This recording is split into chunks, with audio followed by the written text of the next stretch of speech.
Is there a threat to Allied forces in Europe? Apparently not.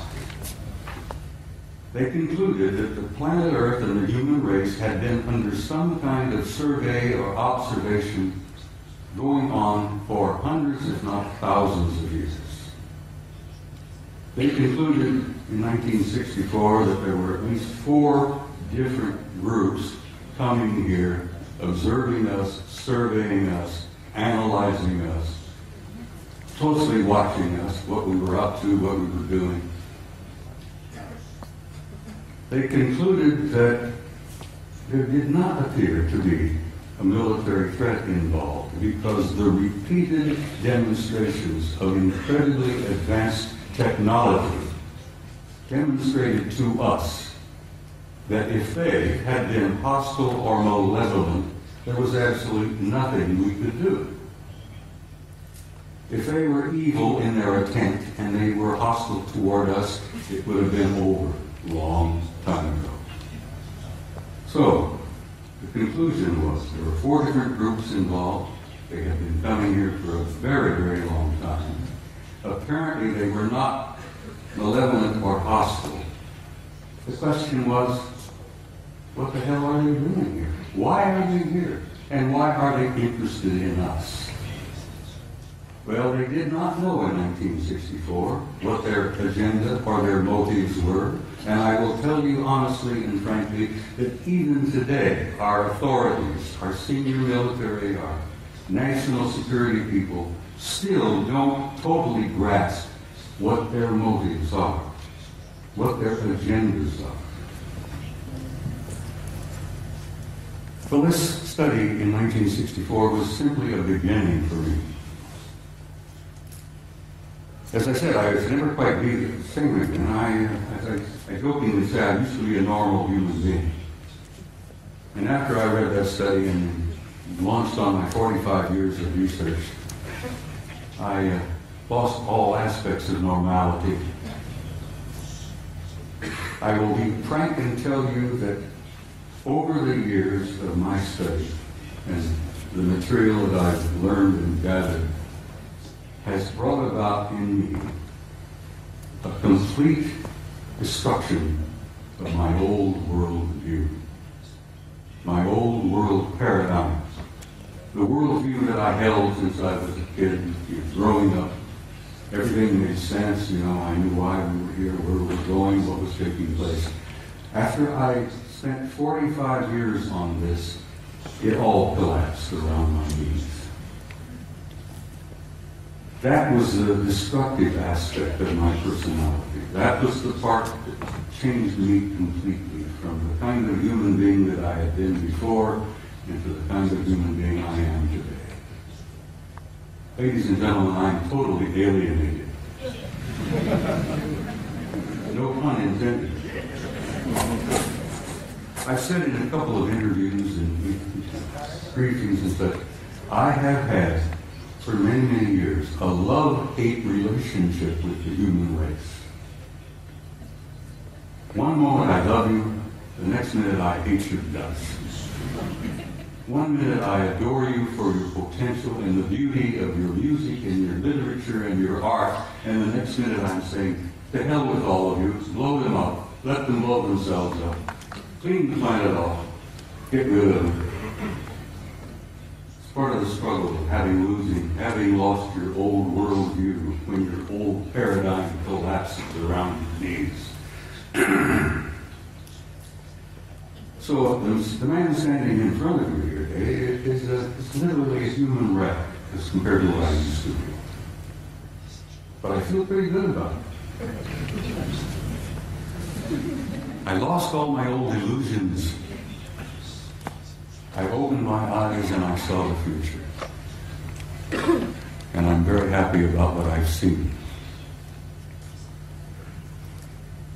I've learned over the years from infinitely variety of sources here, there, and everywhere. I didn't retire from the Army until 1976, and I kept my top secret clearance up until that moment. After I retired, I went to work for the Federal Emergency Management Agency and worked another 14 years for the U.S. government, where I had a top secret clearance. So I have a total of 41 years of federal service, you might say. But I learned things over the years that literally still today stun me and shock me. I learned that the human race is a hybrid race. I've learned that we are not merely alone. We have never been alone. We have had an intimate interrelationship with advanced extraterrestrial intelligence from the beginning of our history. And let me tell you that that intimate interrelationship is still going on. This one race in particular apparently re-engineered us as a species about 200,000 years ago. What we are here today is what we call Homo sapiens sapiens. You're an engineered creature. Your genetics has been manipulated.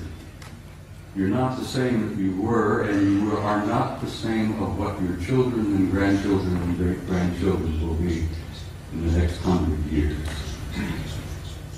The human race is going through a transition. And it's more than a transition. It's what I've learned to be a transcendent transformation into a new race, into a new future. And your descendants will be as different from what you are here today as what you are from old Australopithecus 500,000 years ago. It's not something to be afraid of. Something to look forward to. You're growing, you're developing, you're becoming a new race, you're becoming a new species. Your grandchildren, your great-grandchildren, your descendants on in the next century or two have destiny in the stars. Don't you doubt that for a minute. This species, this race, this troublesome bunch of monkeys has a destiny in the stars. And we are a part of this infinite universe filled with intelligent life. And we have been from the beginning, but we're only now beginning to wake up and see it. Only now are we beginning to open our eyes and listen with our ears and look out there and say, all right, where have I been? What am I now? Where am I going? As I said, your destiny is in the stars. Your generations to come, your descendants, your grandchildren, great-grandchildren, will go out there and they will claim their rightful place in a universe filled with intelligent life. Your place out there belongs to you. You have a right to that, and you will claim it. There is so much to talk about. I've got some slides I have to share. Would you gentlemen please put the first picture up on the screen? I'm being assisted by some very wonderful people back behind the scene here. I like to start with a shot like this. Pictures of this nature is sort of inspiring. It gives you a glimpse of the community that you are a part of. A little glimpse of the stars out there.